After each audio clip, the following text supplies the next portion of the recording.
Halo semuanya, kali ini aku mau kasih info tentang keuntungan menabung di Pegadaian. Aku bukan dipromosikan sama Pegadaian ya, tapi aku memberikan edukasi keuntungan untuk menabung di Pegadaian. Nah, apalagi saya adalah seorang ibu rumah tangga dan juga sudah berkeluarga ya kan. Apalagi kan bingung nih investasi apa dan menabung di mana.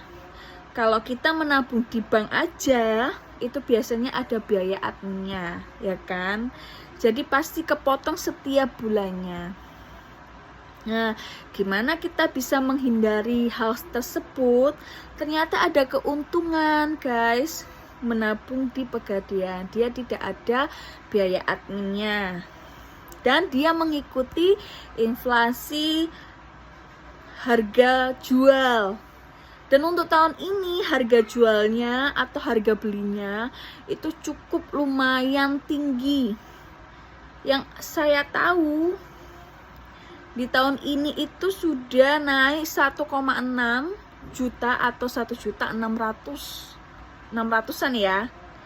Nah, kalau menurutku memang kita bisa menabung atau membeli fisik emas tersebut, ya kan? Tapi mungkin untuk kali ini aku mau menjelaskan tentang keuntungan yang ada di tabungan Pegadaian tersebut. Nah, di Pegadaian tabungan tersebut itu aku sudah punya, guys, bukunya. Bukunya seperti ini. Ini aku menabung mulai tahun 2019 sampai aku bisa ngambil uang itu di tahun ketiga. Dan memang aku ngerasa itu juga dapat keuntungan. Jadi di sini itu kita bukan hanya mendapatkan saldo aja atau menukarkan uang, tapi kita juga bisa menukarkan batang emas itu. Nah, tergantung kalian mau diambil saldonya juga bisa, ataupun kalian mau ambil emas juga bisa. Dan kalau kalian mau menggadekan di Pegadaian, buku ini juga bisa, guys, ya kan? Oh iya mbak, gimana kalau seumpama tabungannya hilang? Nggak usah risau, guys, karena di Pegadaian itu juga membuat aplikasi, yaitu aplikasi Pegadaian. Jadi kita bisa ngecek nih saldo kita ada berapa. Jadi modelannya itu sama kayak di bank kita nabungnya. Keren bukan? Ya. Tapi menurutku ini bukan hanya berlaku untuk ibu-ibu rumah tangga atau yang sudah berkeluarga, tapi untuk anak-anak remaja mungkin bingung enaknya kita investasinya di mana ya. Apalagi kan sekarang banyak pencurian nih, kita nggak minta, ya kan? Dan kita juga nggak mendoakan kalau emas kita dicuri di rumah. Kita bisa investasinya pakai emas fisik. Kalau menurutku untuk Pegadaian tersebut itu sangat menguntungkan. Karena apa? Ini sudah termasuk kantor milik negara, ya kan? Jadi wewenangnya juga sudah punya negara dan keamanannya pun sudah terjamin. Gitu, guys. Buat teman-teman sih gak usah bingung. Memang sekarang investasi itu banyak. Bisa juga di bank, deposito juga bisa.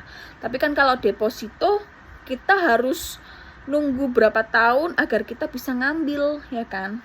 Tapi kalau tabungan emas ini itu setiap saat kita juga bisa mengambil uangnya.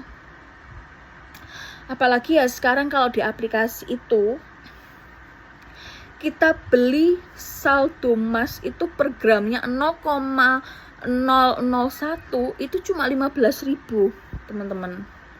Nah, kalau kita setiap harinya menyisihkan 15.000, ya kan? Setiap 1 bulan itu pun kita juga udah untung berapa gram yang kita miliki gitu. Kan dia juga ngikuti inflasinya sekarang kan juga naik, dan keuntungan kalian juga bisa, bukan karena kalian nabungnya 5 juta terus di tahun kedepannya ada kenaikan inflasi, dia juga bisa naik gitu. Jadi saldomu itu bukan hanya 5 juta guys, tapi bisa mengikuti emas tersebut. Karena aku ngomong kayak gini karena aku udah melakukan dan sudah ngikutin untuk cara-caranya itu, dan keuntungannya memang keren gitu. Pegadaian juga punyanya BUMN ya kan, bukan punya swasta tapi kan punya negeri gitu. Tapi terserah kalian sih, ada banyak yang investasi itu melalui kripto, ada juga yang melalui Bitcoin dan lain sebagainya. Kalau menurutku sih lebih amannya kalau memang kalian tidak mengenal tentang trading ya kan, atau seperti pemula. Aku pun juga pernah guys kayak gitu mengikuti trading, dan ya namanya trading itu kan mengikuti pasar ekonomi juga. Nah kalau seumpama dolar itu lagi turun, ya kita juga turun, nggak bisa jual itu ya kan, dan itu juga rasa rugi, dan kamu harus memantau itu untuk grafiknya. Kalau grafiknya tinggi kalian bisa jual, nah, grafiknya turun ya gimana, rugi kan, nggak bisa jual. Kalau kita benar-benar butuh kan nggak bisa langsung dicairkan gitu loh, gitu teman-teman. Kalau menurutku sih nggak masalah kalian mau investasi dimanapun, itu pun menurutku semuanya sih bagus, baik, tapi gimana caranya kalian bisa mengelola.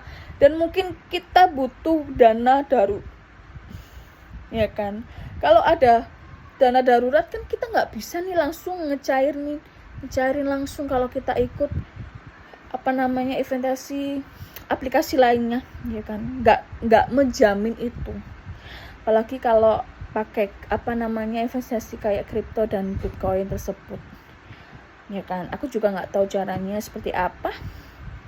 Kalau menurutku sih lebih baiknya, lebih amannya kita cari investasi yang kemungkinan buat jangka panjangnya itu menguntungkan gitu.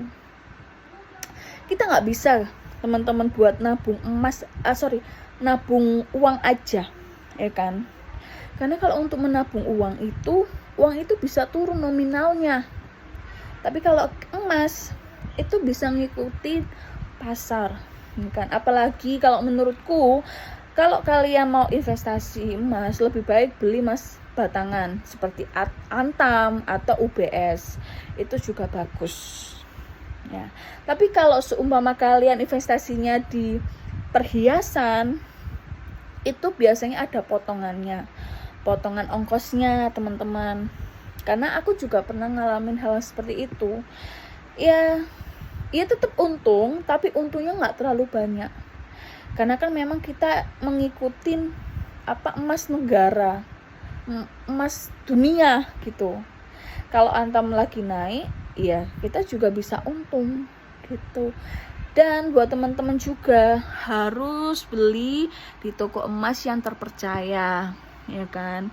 Karena kalau kalian beli emas di toko yang tidak terpercaya, kita kan nggak tahu kadar emas yang kita beli itu seperti apa. Kan sekarang kan banyak nih penipuan, dan kita juga harus berhati-hati ya kan. Karena sekarang tuh banyak sekali manusia yang matanya gelap ya. Buat teman-teman harus think smart, harus benar-benar jaga-jaga. Kalau seumpama ada sesuatu yang mencurigakan di toko tersebut, nggak usah langsung beli yang terpercaya aja kan. Seumpama nih, Pak, aku mau beli Antam, tapi di situ nggak ada, ditawarin lah emas tokonya sendiri. Toko emas itu dia punya emas batangan sendiri. Menurutku terserah kalian mau beli juga boleh, kalau enggak juga boleh. Biasanya itu awal kita beli itu disamakan dengan harga emas batangan dunia. Tapi kalau kita jual ternyata itu ada biaya adminnya sendiri gitu. Jadi nggak sama. Itu teman-teman informasi yang bisa saya sampaikan buat semuanya. Jadi harus berhati-hati untuk berinvestasi, karena kan kita udah kerja ya dari pagi sampai malam, terus kita mau menabung tapi nggak tahu cara menabungnya yang benar dan kita dibohongin, kan capek gitu loh. Buat teman-teman harus semangat. Thank you.